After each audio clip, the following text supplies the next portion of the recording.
Hello and welcome to Red, White, and Vi. I'm Hannah. And I'm Ash. And this is Episode 9. Can you believe it? We're cruising. Cruising Along. Before you know it, we're going to be in the double digits. I know, and then maybe we'll get a few more listeners, and that would be I'm excited that we have any listeners. I'm too. Pretty stoked about it. No one's ever wanted to hear me talk, I feel like. Well, they should, because you have a nice, soothing voice. Oh, well, thank you. I have been told I have a podcasting voice now. I just need something to say. Well, hey, we're going to get into it. And I will say this. Hannah just had a birthday. Our anniversary is coming up. And the following week is my birthday. So if you haven't subscribed to our channel, if you're not taking our polls, if you're not listening, do us a solid and just give us a birthday present and become a super fan because we needs it. Did you guys hear that? If you're not listening, you should listen. Yeah. If you're not listening, you should open your ears and listen. No joke, though. This is our holidays 2.0 because we're 6 months out from the quote-unquote real holidays. Mm-hmm. And it is both our birthdays and our anniversary sandwiched in the middle. We call this time of year Jubilee. And it's kind of nice. It's like a perfect little halfway to the holidays again, halfway from, breaks up the year. And it makes for a nice excuse to eat, drink, and be merry in the middle of the summer for a little while. Yeah, and let me tell you, I have just let any diet or exercise plan absolutely go at the worst possible time, swimsuit season. But here we are. We're enjoying life. You got to die from something.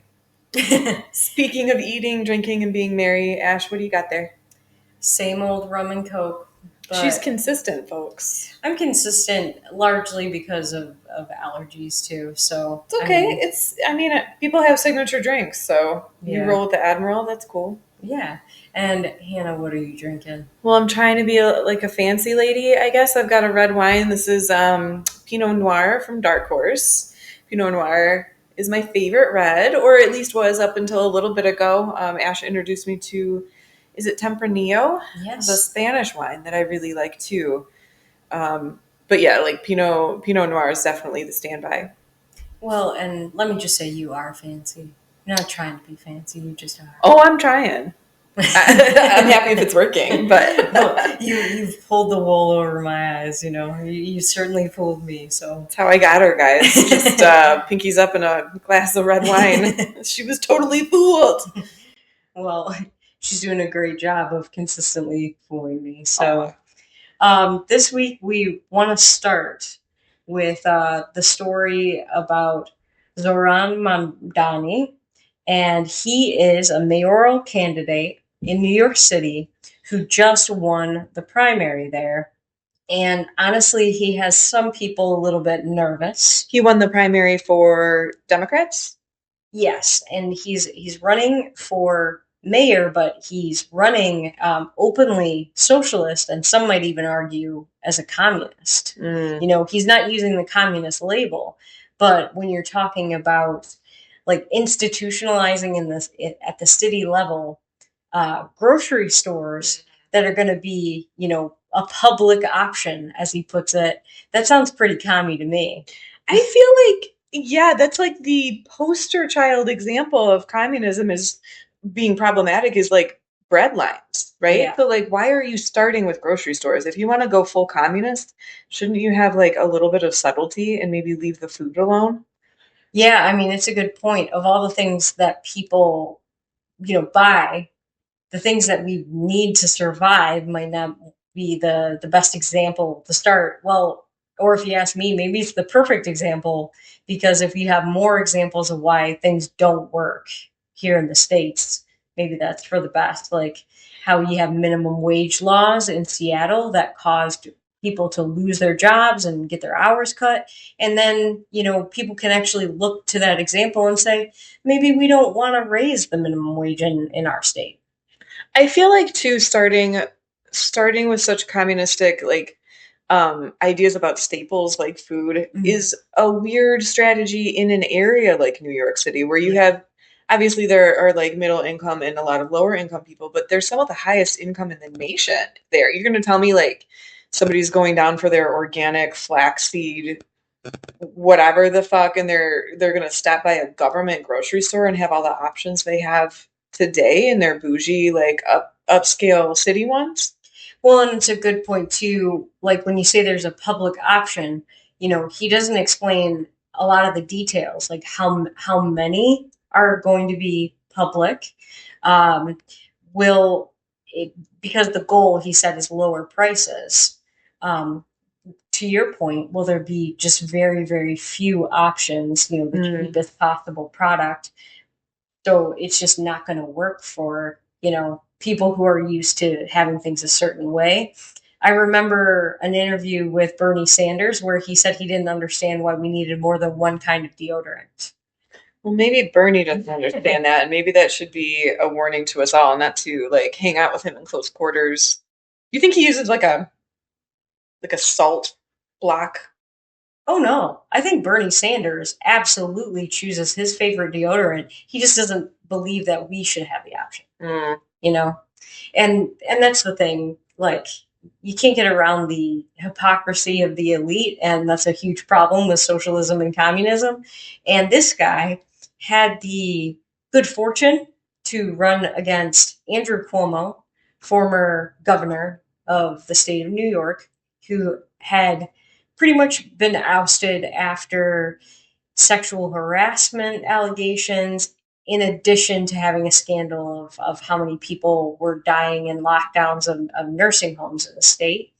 And then obviously another opponent is the current mayor, and that's Eric Adams, who was also indicted over bribery charges, and then witness tampering, and really just some campaign finance stuff that didn't look great.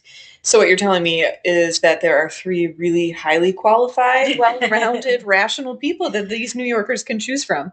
Oh yeah, definitely. And so, my question is, in the whole state of New York, like how did we end up with these three to choose from?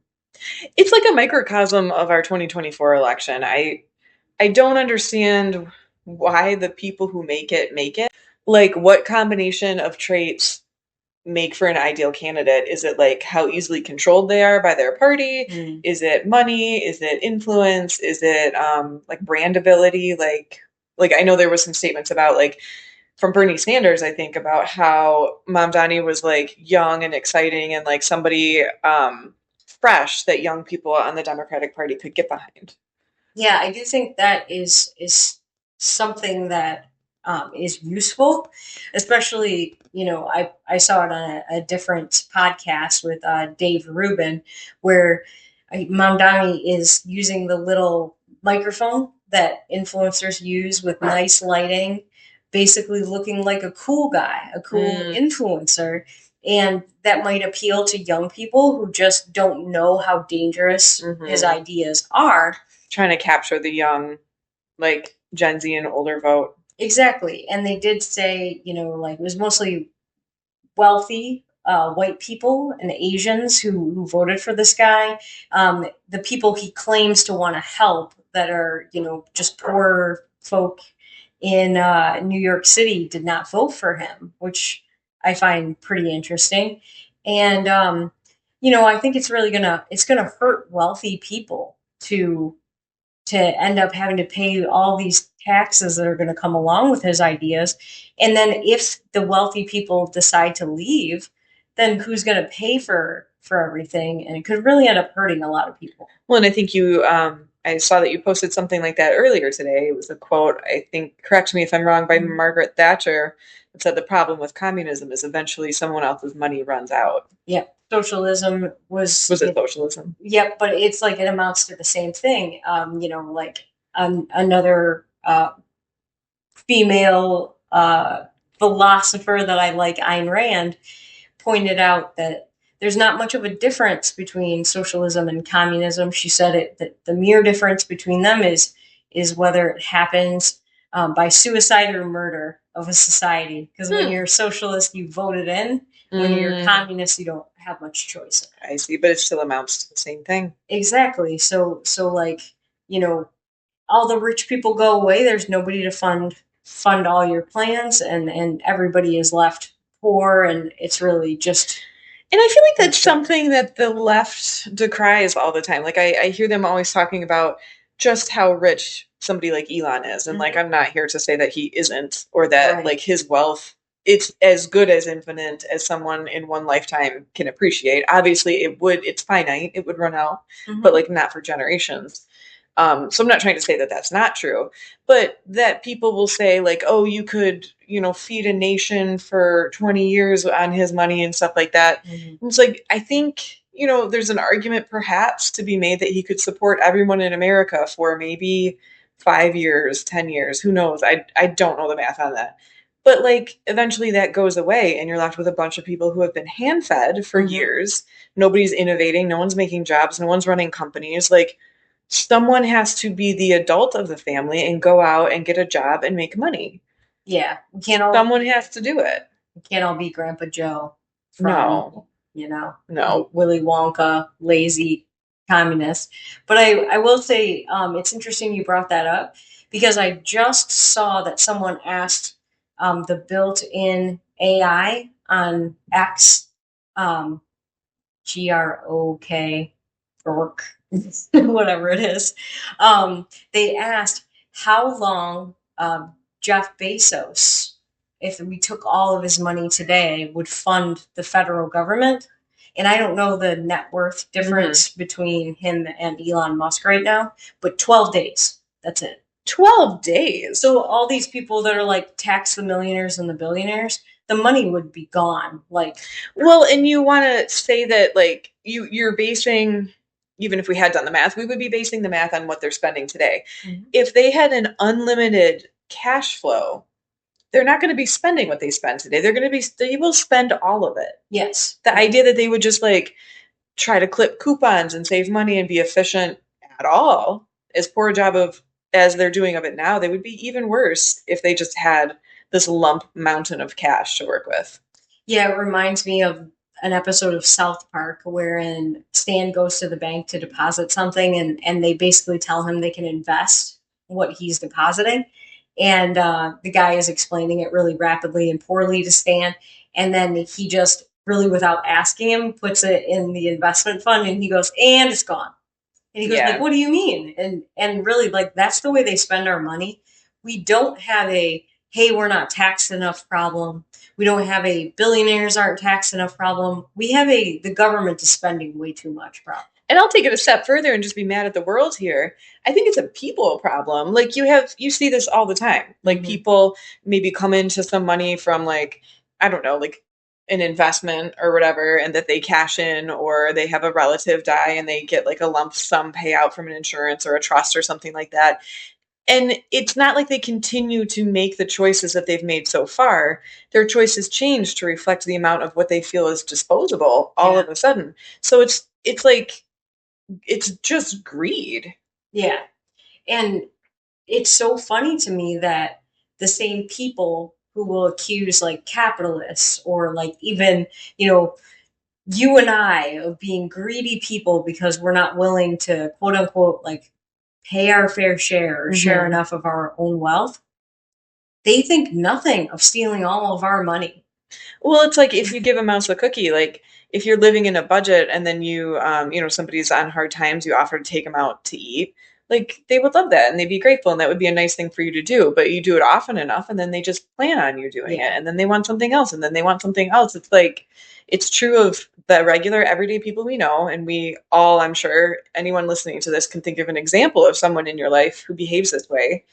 And it's absolutely even truer of the government that whatever means you give them, they will live on the outside edge of those means and always need more. It'll never be enough money. There's never a point where the government says, now we have enough. Now everything will run perfectly.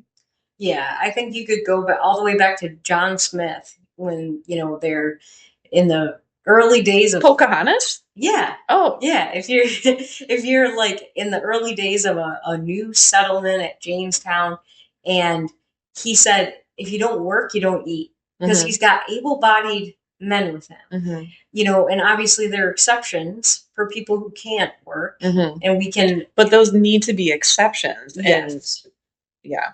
And we're getting not even going down that rabbit hole. We're getting to a place where that's not always so. It's not always so, and everybody's special, and everybody has a disability, and everybody has a reason that they can't do as much as everybody else. Mm-hmm. And I don't even necessarily like hearing myself talk that way, but I do feel like that's been my experience. That's what I'm seeing. Everybody's got a diagnosis or a get out of jail free card or a note from their doctor. And hey, man, I don't know how people are okay living with the bare minimum, and that's what it seems like. If we had a different kind of safety net and it really helped people and they felt like they could kind of like live well based on what the government is giving them, I could understand more why so many people are willing to do it. But it doesn't even seem like it would be that great a life compared to, getting out there and working as hard as you can and saving as much as you can. So, I just hope people make good decisions and get to enjoy their lives, because that's what hardworking people and really like everybody deserves if they can figure it out. Yeah. We're going to go back to Mamdani just for a second, because speaking of things that aren't really that fair, he has basically admitted he'd like to tax white people disproportionately high compared to other people. And I wouldn't even say basically admitted, he called for taxing white specifically at a different rate than everybody else. Yeah. Which is astounding if you sub out white for literally any other group that you can imagine. Yeah. He he made the cover of the New York Post, and I love the Post because they always have like a really loud cover page, and it's The Price is White, which is just, it's fantastic to me. So they've dug up some old tweets of his as well. One of them is, pretty simple, but it's from back in the day before he knew he was going to be a mayoral candidate. On the phone while walking to work, when a white guy sitting on a nearby ledge decides it's a good time to let me know what's on his mind. And I think it's kind of like bratty in its tone, but more weird than offensive at this point. More like, why did you feel the need to tell the world this? Barely makes sense, but it escalates, right? Right. And, it should be pointed out that he's written an article, and someone's posted the article. It was titled "White Privilege and Homogeneity in the Opinion Section." So somebody responds to this and says, Zohran grew up wealthier and with more opportunities than 98% of white Americans. He has this whole break the stranglehold of whiteness mentality. But this guy's mom makes Disney movies. He got his first job at 29 years old. And this university, whose paper he wrote for, he made $70K a year. Writing for his university's paper? Yes. Can I write for his university's paper? You absolutely can. I don't know if you'll want to, but you could. So that was from Bill Davis, who's a blue check on Twitter. He kind of continues. People are just finding all of these. While politicians and pundits condemn the uprising in Minneapolis from TV studios thousands of miles away, at the center of it, here's the people who are hurting. Black and brown solidarity will overcome white supremacy. So basically, this poster points out in 2000, he's suggesting that there's white supremacy, but maybe I'll take this one, like maybe he just means like extremists. that there's extremists. I wouldn't necessarily take that to be a blanket statement, but maybe, because the guy doesn't exactly seem like he likes us. And then this is from 2016, and then I'll move on. I've seen both firsthand and have heard stories of wanting to diversify the workforce of a project only to be restricted by whiteness of personal networks. Wait, what? Can I? Yeah. Go ahead. I've both seen firsthand and have heard stories of wanting to diversify the workforce of a project only to be restricted by the whiteness of personal networks. Are there any existing databases, networks of people of color working in film? Um, I don't know what to say to that. Well, there's so many people who aren't white working in film, and I'm not going to say it's a majority, but also like whatever. I don't want to put my foot in my mouth about something I'm not specifically educated about, but like I can think of like black filmmakers right now, or female, or Jewish, or whatever. Yeah, and what's funny is like if his mom is really making Disney movies. Yeah, your mother is a brown filmmaker. Well, that's one thing, but it's like, couldn't she also hire only people of color if she really wanted to? Well, and I was going to point out the hypocrisy of his very first one that you read that was more like weird than offensive about the thing about a white guy stopping to tell me what's on his mind. Mm-hmm. Here I am scrolling Twitter and a brown communist decided to tell me what was on his mind. Yeah. Like I still had to stop and listen to your bullshit. What makes any of us so special that we don't have to listen to each other's bullshit? Imagine if you'd said that about any other group. Like basically, you know, how nasty that would sound. Like if you were singling out a specific minority group and you said you didn't want to listen to them. It would sound really gross. And it's like, why are people given a pass and they can say anything they want when it comes to white people? And I realize, especially, maybe not especially, but I realize stereotypically on the right, there is not as much of an awareness of maybe like the white experience versus everybody else's experience. I am aware that my experience is different for being white, for being part of the majority.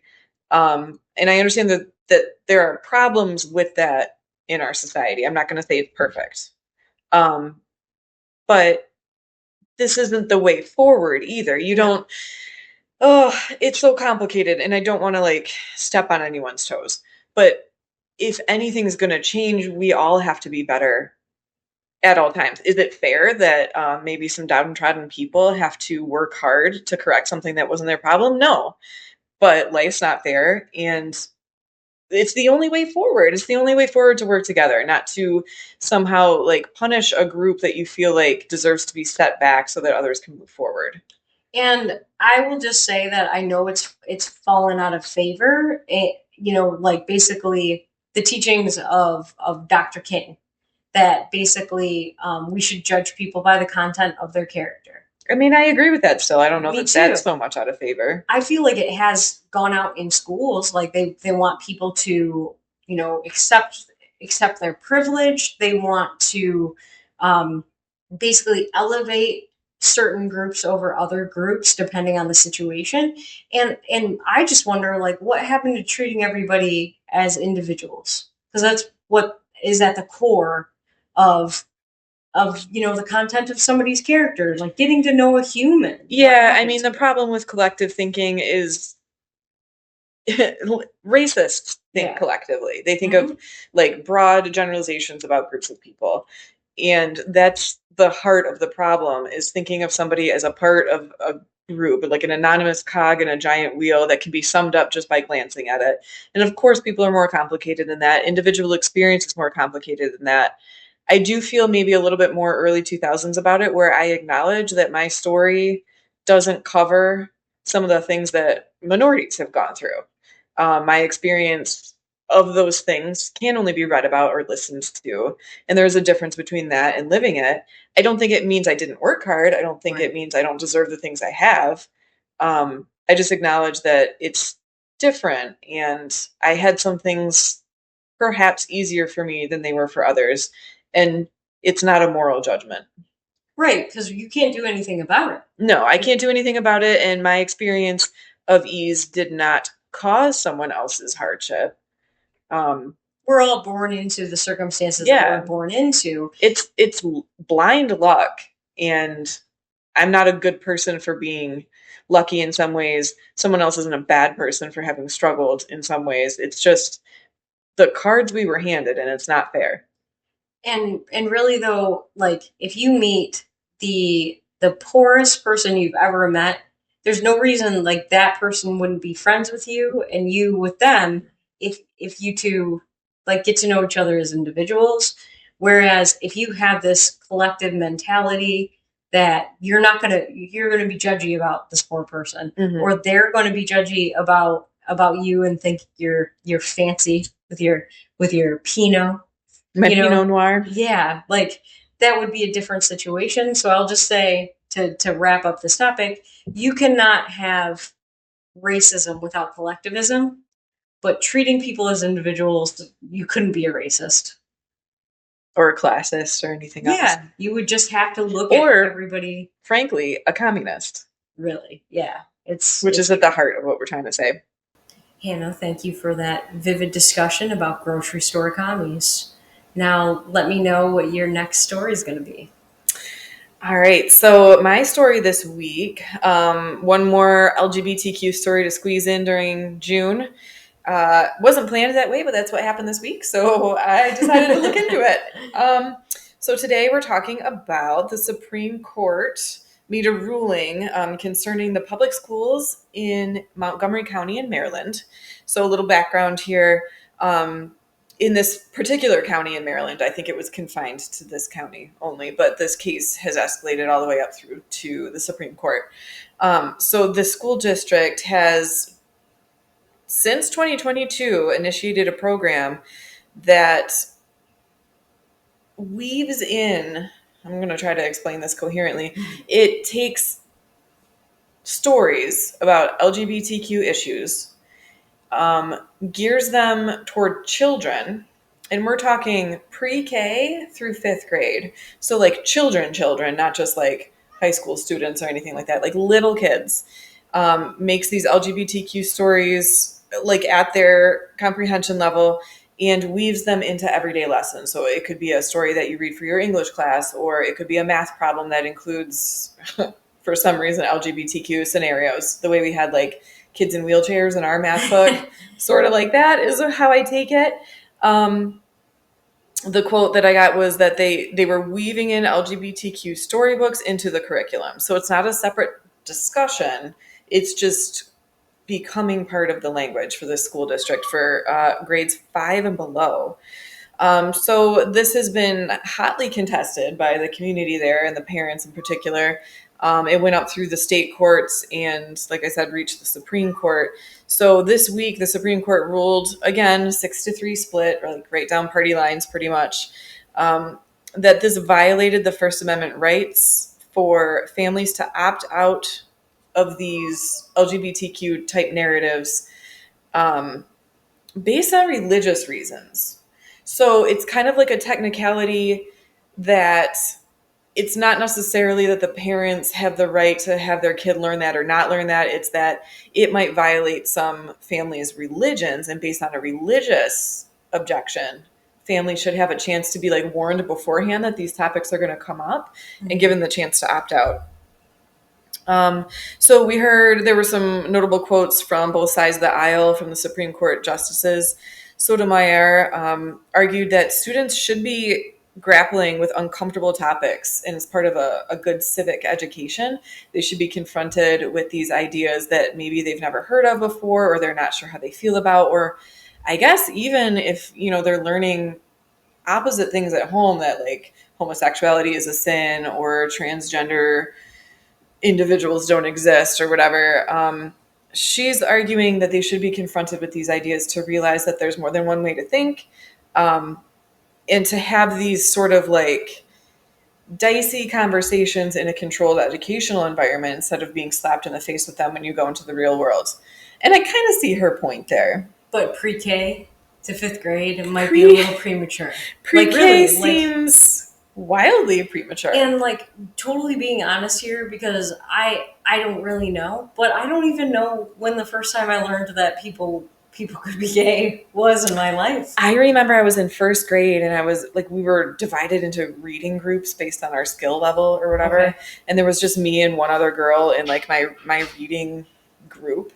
Okay. And we were reading the storybook out loud with the teacher, and she stopped and refused to say the word gay. And it was like happy. It meant happy. It was like an old fashioned book or whatever. And she like covered her mouth and wouldn't say it. Oh, wow. And I remember being totally confused because I had never heard the word one way or the other. That's funny. And I didn't I didn't know about homosexuals. I don't think I like had any idea. And like the teacher wouldn't tell me. And I'm pretty sure I went home and asked my parents about it that night. See, I thought you were going to say that in first grade you realized that all the gay kids like me couldn't read. Just kidding. Homosexuals can't read good. Homosexuals can't read good. We probably read better. I'm just trying to be funny. So anyway, that was from the left side of the aisle. From the right side of the aisle, Justice Alito argued that because not everyone can afford to homeschool or send their kids to private school, the price for public education, the price for sending their kids to get an education shouldn't be what he calls indoctrination. It shouldn't be like you have to compromise your moral values just so that your kids can learn how to read and write.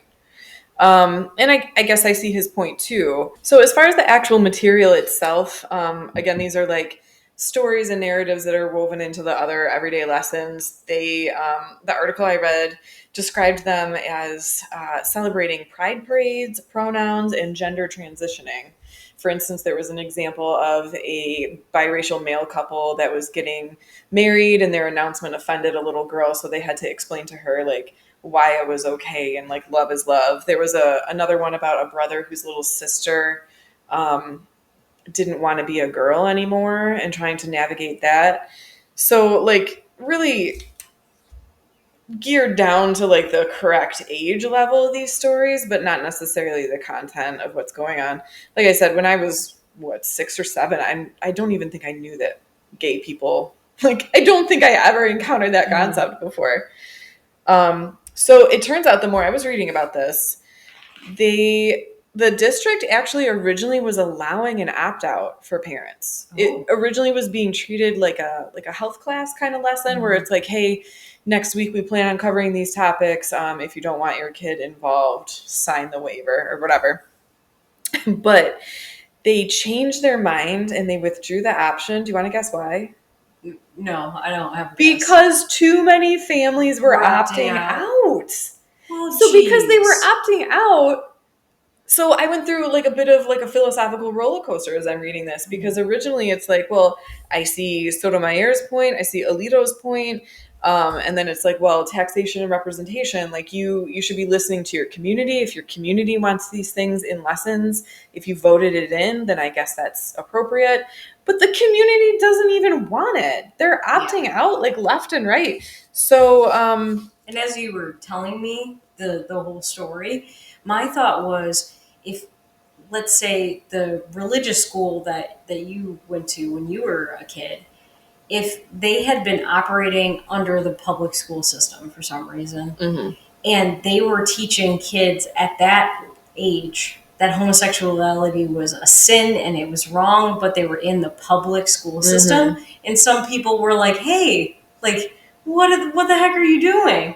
Like, I feel like that would be valid. So, like, if the shoe's on the other foot, maybe we need to think about, like, hey, should we be doing this in public school? Well, yeah, it just, like I said, I was kind of all over the place. Like, I can see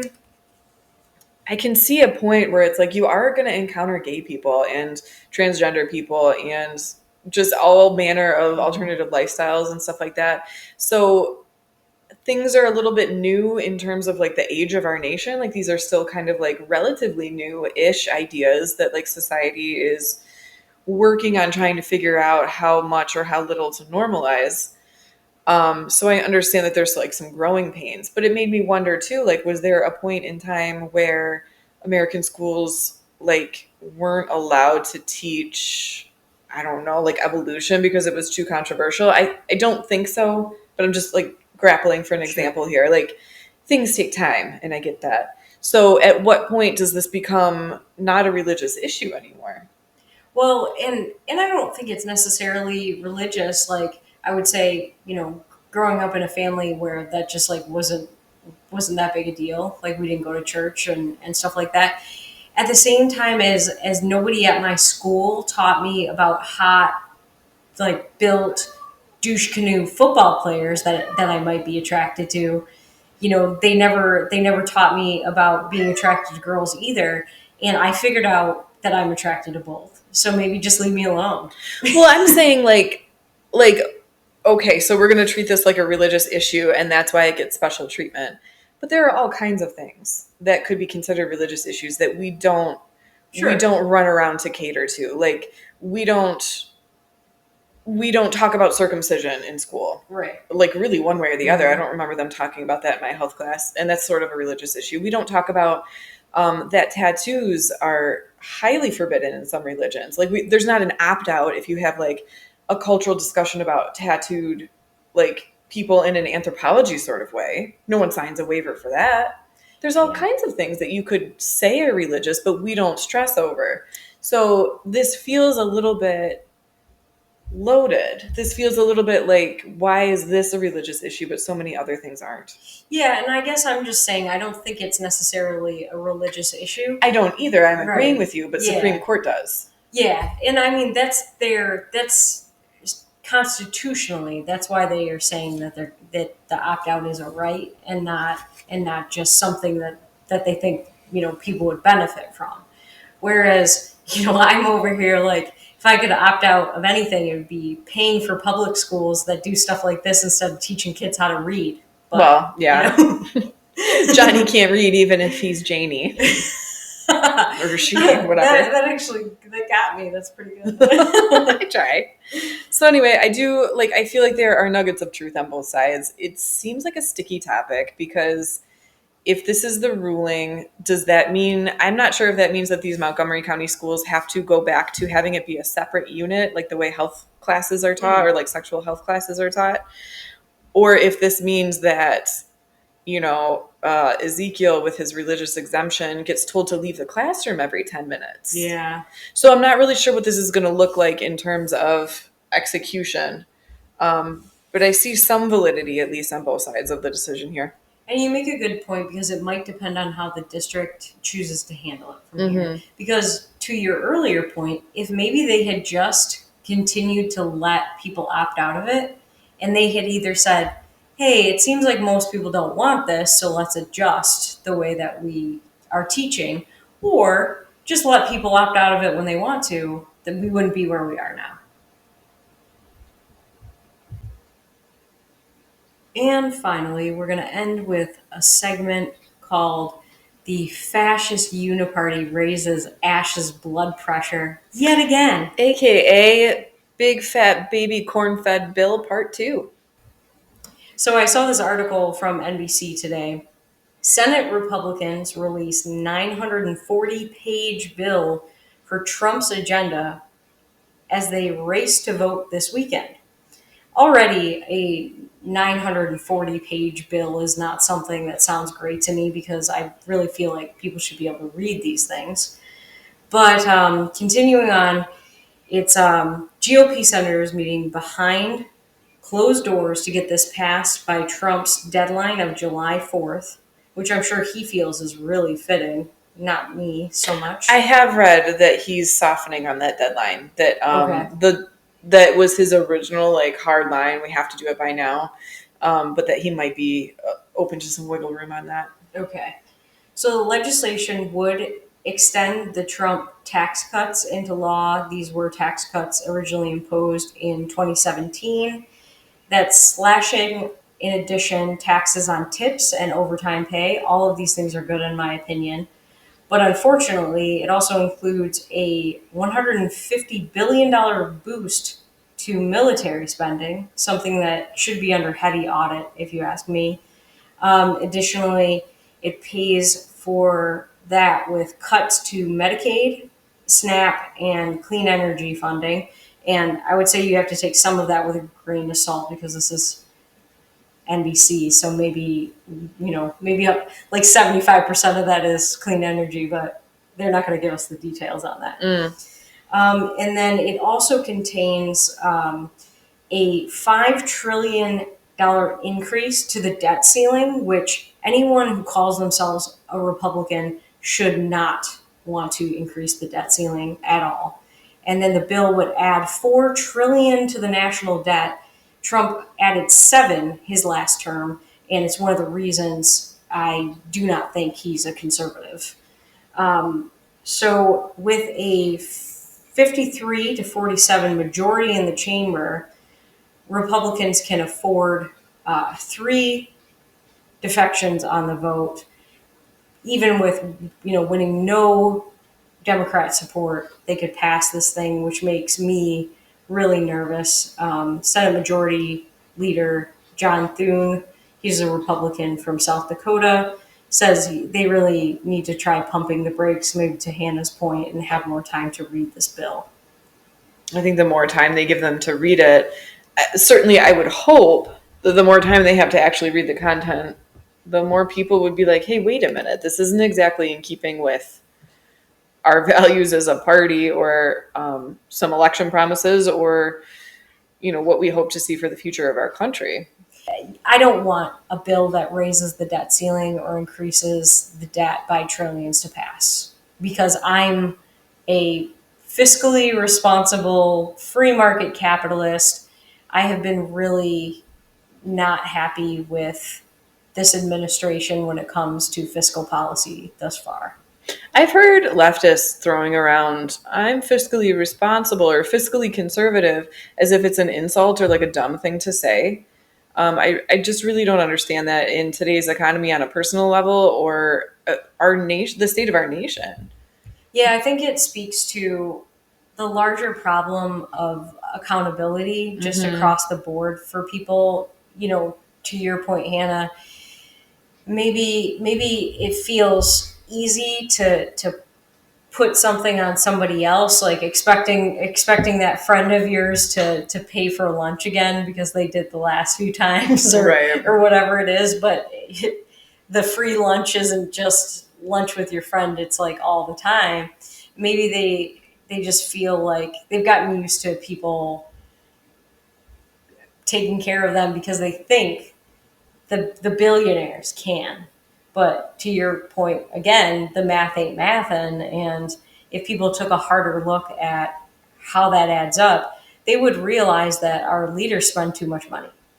And look, like, an accountant is not the sexiest person at the party. I get that fiscal conservatism isn't cute or interesting or exciting, but when has that ever been the case? And again, like, take it down to a personal level. We all know people who just blow through their money. They're over their heads in debt. They think they're living this like certain kind of lifestyle and keeping up with everybody and showing off, but it's like their personal lives are a wreck. They're never going to be able to retire. It's not a sexy message that hard work and being frugal is the road to success, but it's still true. Yeah, and if you look at 2 retirement aged couples, one of them has saved their entire life, whether that was maybe not so sexy and you didn't take as many trips or buy as many cool cars or whatever. And then the other couple did all those things, and they're both going to live to be in their 80s. One couple is prepared and the other one just isn't.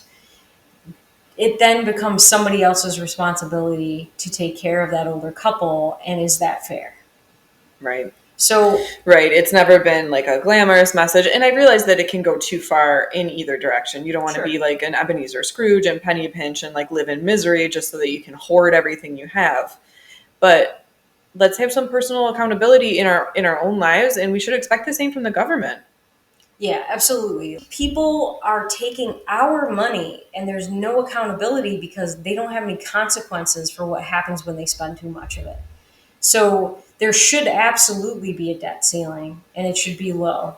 I think it's funny that you can even vote to change the debt ceiling, because what is the point of it being a ceiling if you just blow through it and change the definition of it any chance you get anyway? Like, that doesn't make...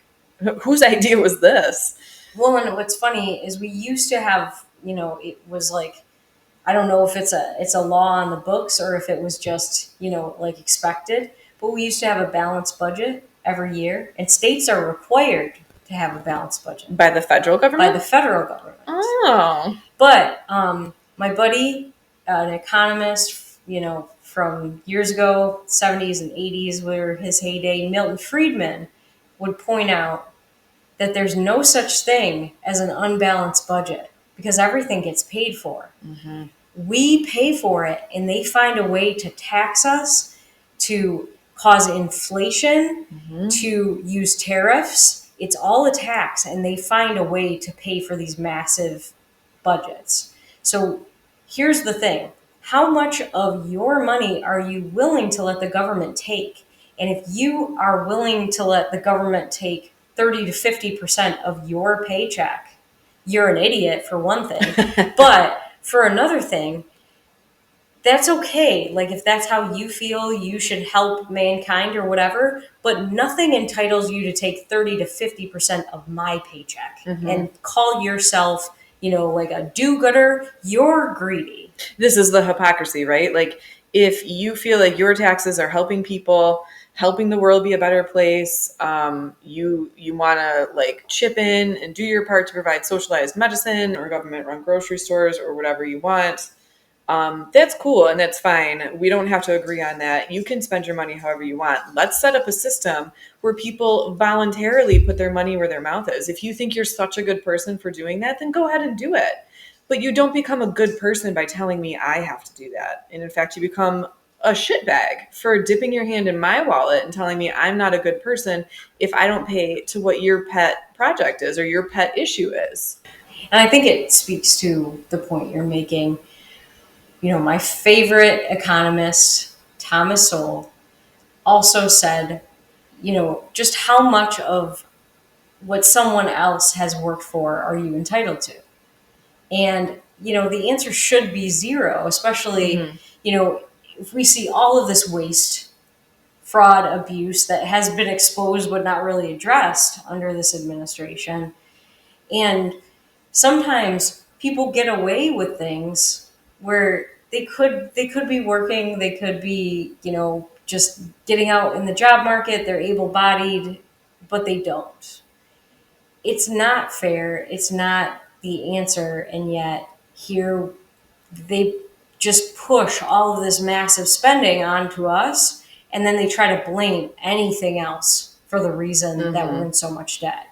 And, I feel like macroeconomics and microeconomics are absolutely the same. They're just numbers. So when you think of a family, and let's just say that the husband has gotten them in massive debt without, really being honest with the wife, and she finds all of the evidence that he's just been spending, and she confronts him about it. Now, what would be the best thing to do to address it head on, the fact that you spend too much, to curb your spending, to come up with a plan, and to basically spend less, make as much more as you can to address the debt and pay it off? Or to come up with a bunch of excuses as why you need to spend that much and why it's not your fault? So obviously, and like your question might have been rhetorical, but obviously the better thing to do is to like address the debt, acknowledge it, make a plan, do whatever you can to like correct course. But I feel like what we see is this, like, imagine that now the kids are involved and they're just pointing at the mom and pointing out her moral failings for not wanting daddy to have nice things. And like the argument then becomes about who's a better person. And it's like, how about we just get back to the numbers? Because the numbers aren't moral or amoral. They just are. Yeah, they don't lie.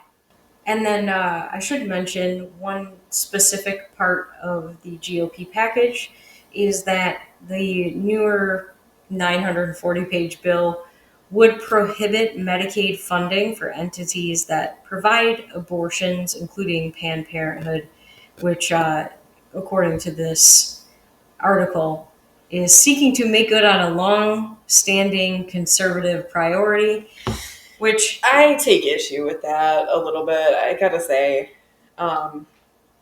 First of all, like a longstanding Republican priority, I don't think that's true anymore. No. Trump himself, and I know like we joke about it, but also like there's a kernel of truth in there. I don't know how Republican Trump actually is. Like he's a 90s Democrat, to Ash's, frequent point. But the truth is, and he said it even, like something like 85% of Republicans support abortion for like rape, incest, and life of the mother. So I don't think you can really call that a Republican issue anymore. Maybe in the 80s and 90s and previous to that, maybe it was. And I also take issue with the idea that it would remove funding for an institution like Planned Parenthood. They do so much more than abortion. sometimes that's the only doctor or like gynecological exam or cancer screen that lower income people might ever have access to. Well, there's 2 points that I want to make for your first point.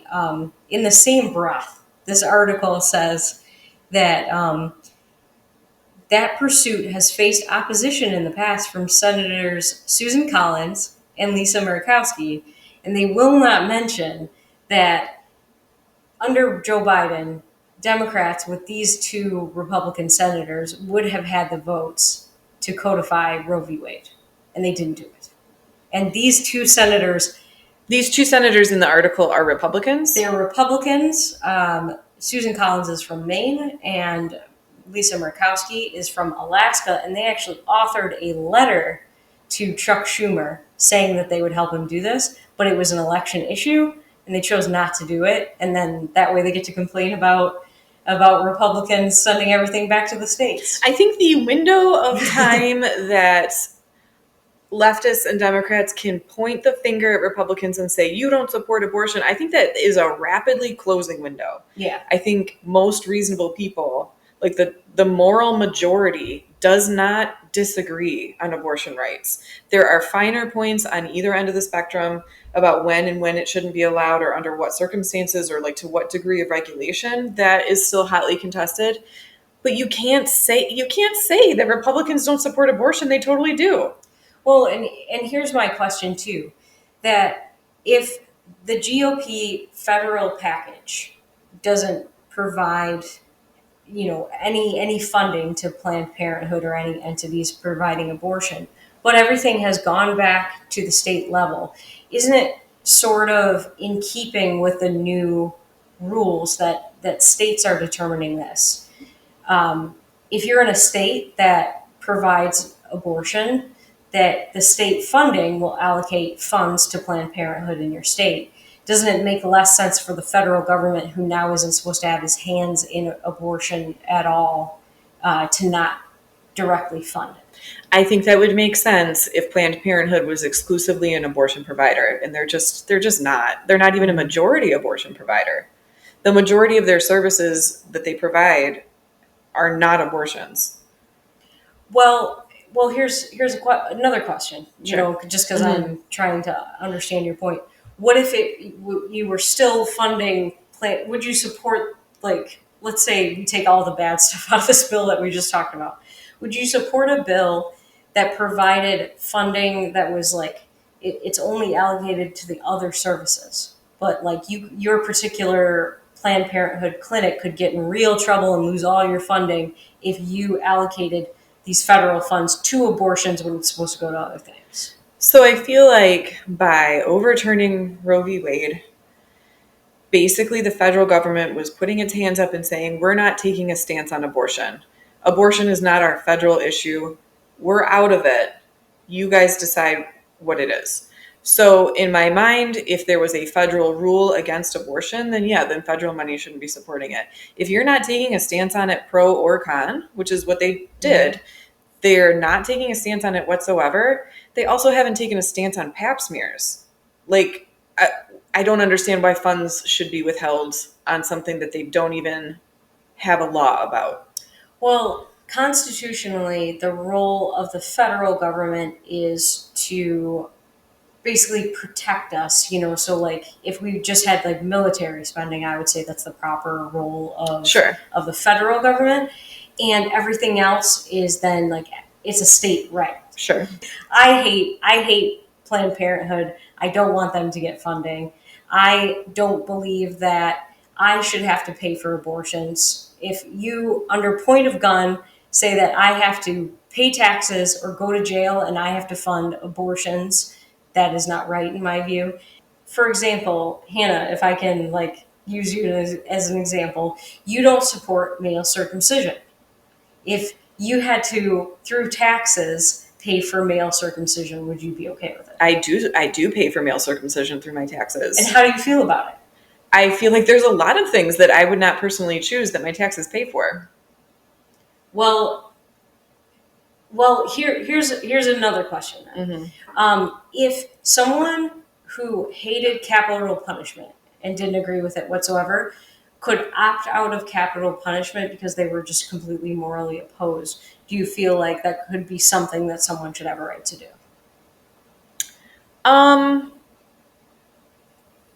Well, I mean, it opens up a whole can of worms. Like, I guess it kind of goes back to what I said earlier. It would be great if people put their money where their mouth is, and you donate your money to causes that you feel strongly about, and then there is no tax system. But that, like, a country this size, or maybe any size, just doesn't work that way. So I feel like, as a rational person, I accept that my money is going toward things that I don't necessarily support, because we decide as a majority what we support. And sometimes I'm going to be on the losing end of that vote, and sometimes I'm not. So do I think people should be able to pick and choose specifically where their tax dollars go? I think that's impractical. It would be nice, but I don't think it's practical, and I don't think it's something that we could ever reasonably aim for. I think what we've decided is reasonable is to take a majority vote on these things.